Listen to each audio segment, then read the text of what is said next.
Hello friends, हमारे YouTube channel exam warrior में आपका स्वागत है। हम लोग पिछले वीडियो में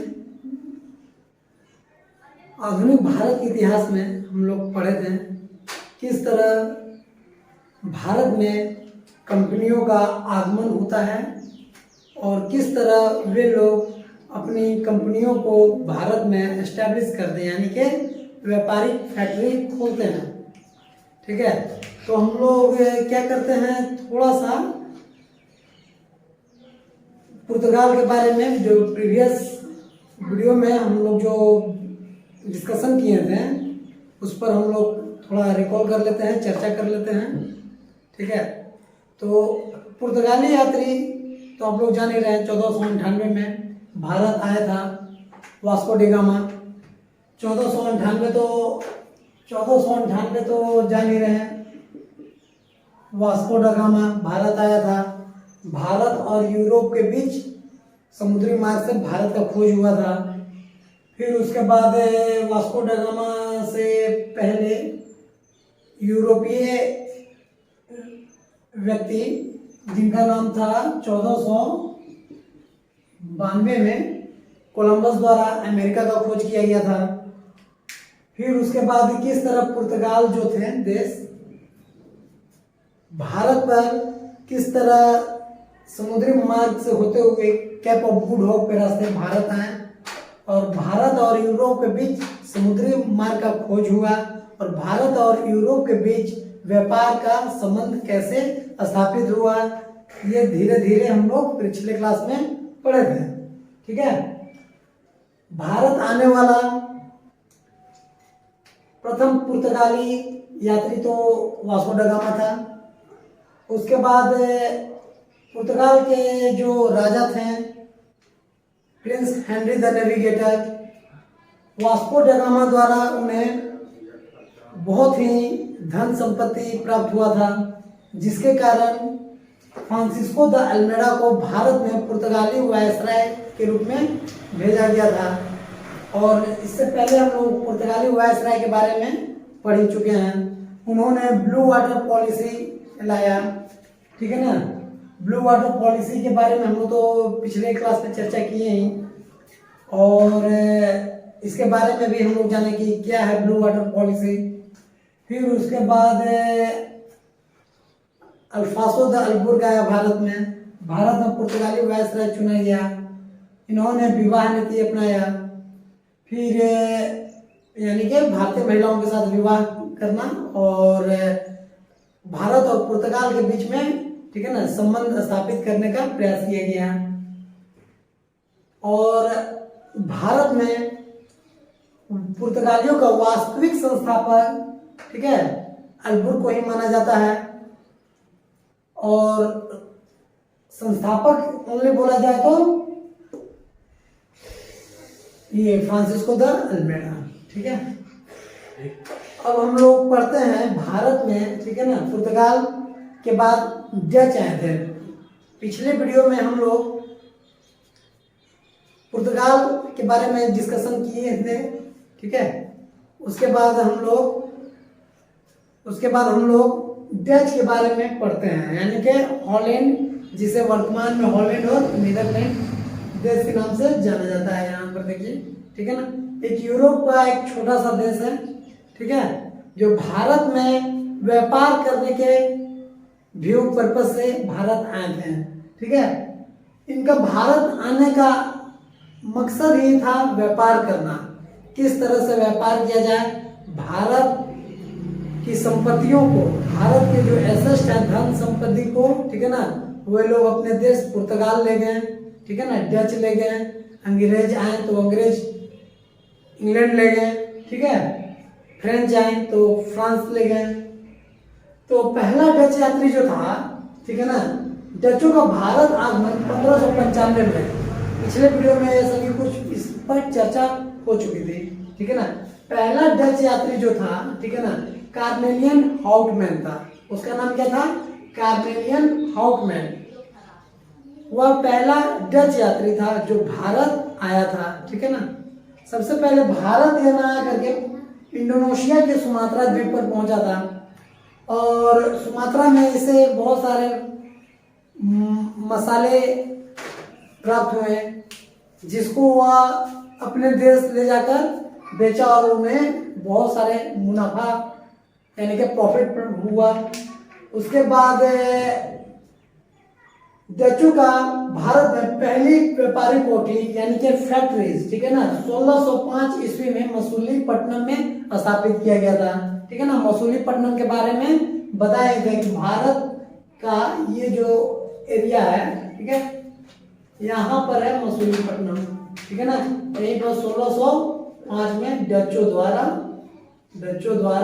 ठीक है ना व्यापारिक फैक्ट्री स्थापित किया गया था।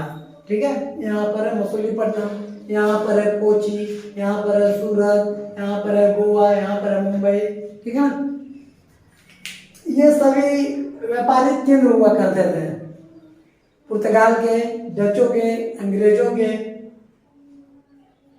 अब हम लोग 1605 में मसूलीपट्टनम में व्यापारिक फैक्ट्री स्थापित किया। कौन? डच लोग। इनका डचों का मकसद था व्यापार करना। भारत में आने से पहले, ठीक है ना, ये लोग सुमात्रा पहुंचे थे तो वहां पर मसालों की खेती होती थी, वहां से ये लोग ट्रांसपोर्ट किए, इंपोर्ट एक्सपोर्ट किए और कहाँ पहुंचे? डच पहुंचा दिए, हॉलैंड और नीदरलैंड पहुंचा दिए। फिर ये सुमात्रा होते हुए भारत में प्रवेश किए। ठीक है ना, भारत में प्रवेश करने के साथ इनकी रुचि भारतीय कपड़ों पर इनकी ज्यादा इंटरेस्ट था। ठीक है ना, कि भारतीय कपड़े यानी कि कॉटन के कपड़े विदेशों में आयात किए गए, निर्यात किए गए, ठीक है ना, और उन्हें अधिक दामों में वहां बेचा गया और बहुत सारा मुनाफा यानी कि प्रॉफिट प्राप्त किया गया डचों द्वारा। उसके बाद डच जो थे भारत में दूसरी व्यापारिक फैक्ट्री स्थापित किया। कहां पर? पुल्लिकट।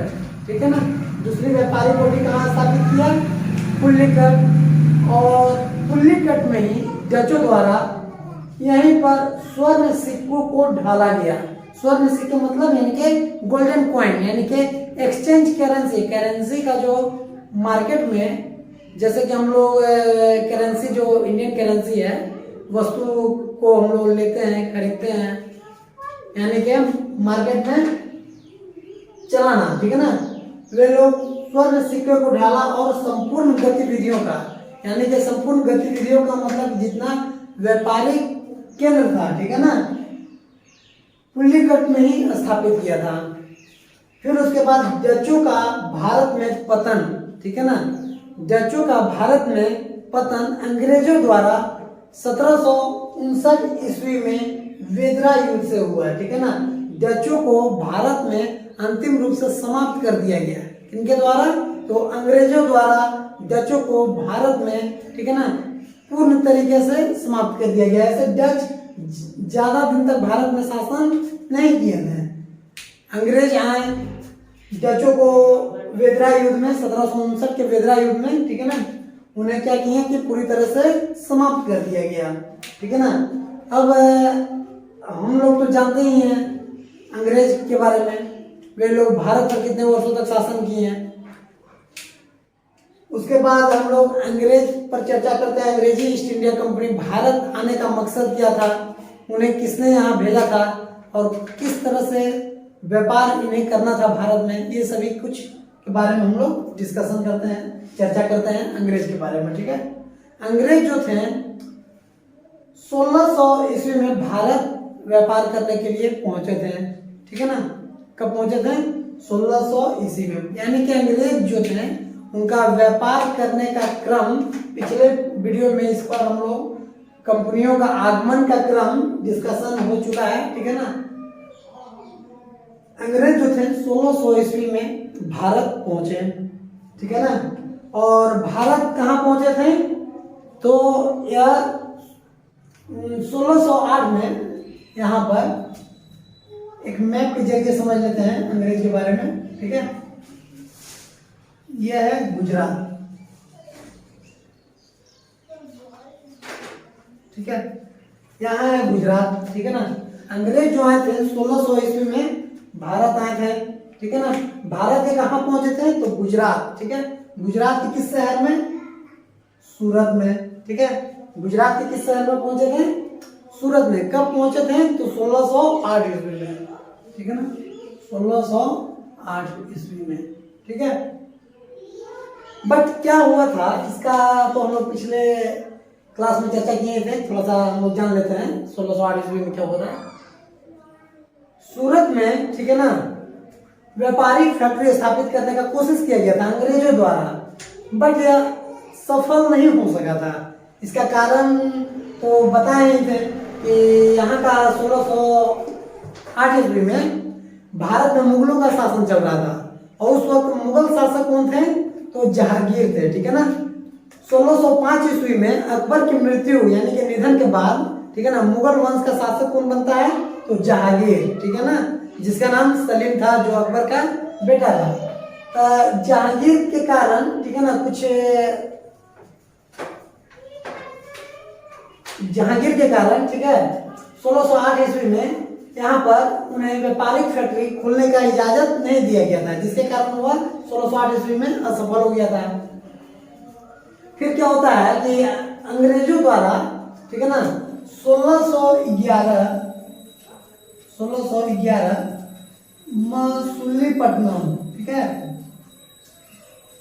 मसूलीपट्टनम 1611 ईस्वी में मसूलीपट्टनम में दूसरी व्यापारिक फैक्ट्री स्थापित की गई थी। ठीक है ना, जो कि यह सफल रहा था।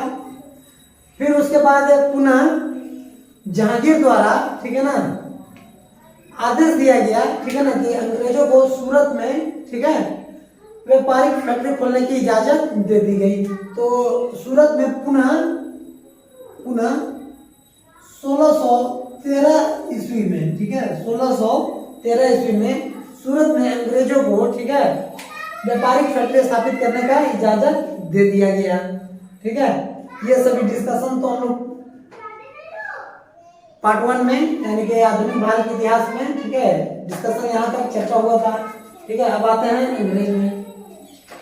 यहाँ अंग्रेज जो थे व्यापार करने के पर्पज से भारत आए 1600 ईस्वी में।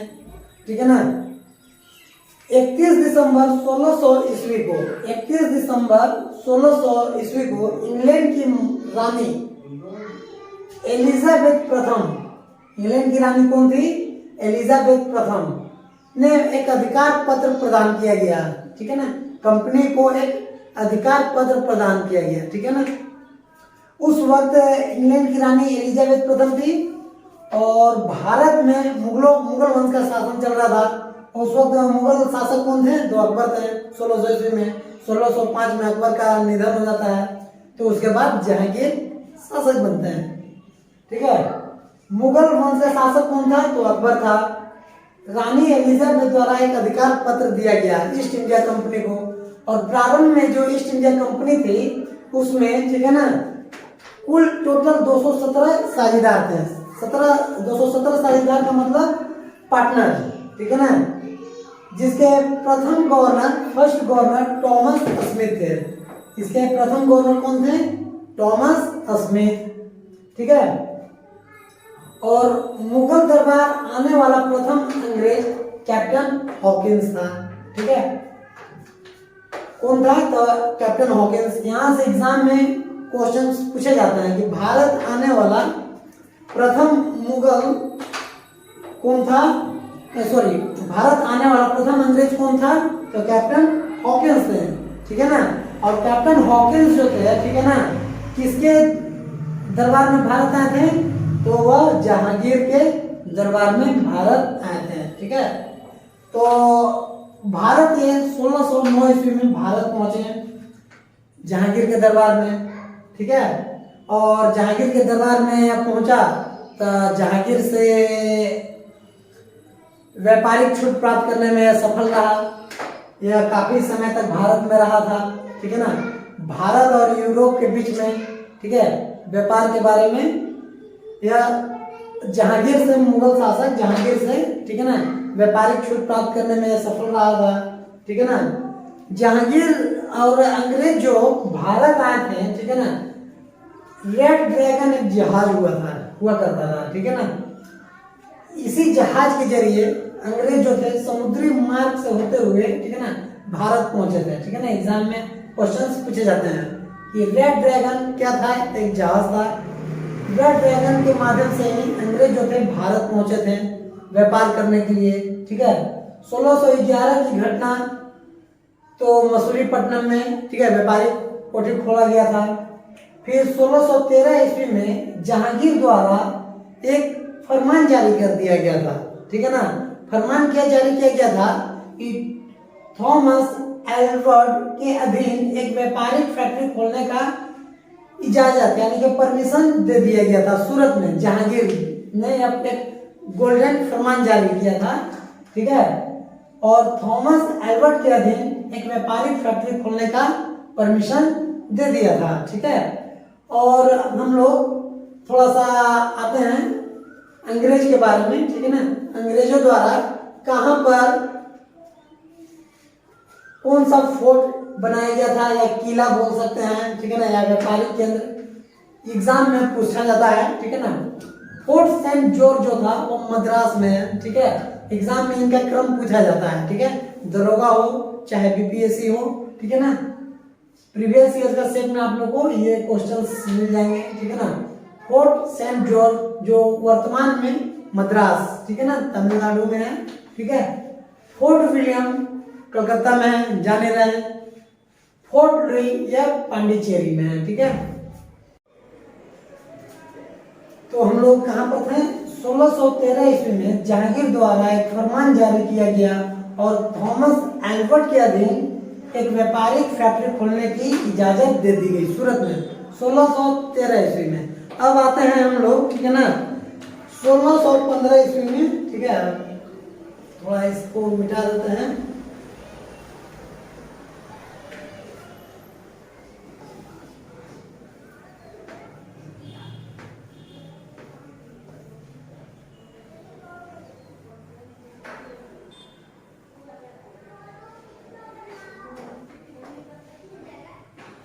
हम लोग अब आते हैं 1615 में, ठीक है, 1615 ईस्वी में। 1615 ईस्वी में, ठीक है ना, सम्राट जेम्स प्रथम, ठीक है ना, इंग्लैंड के सम्राट जेम्स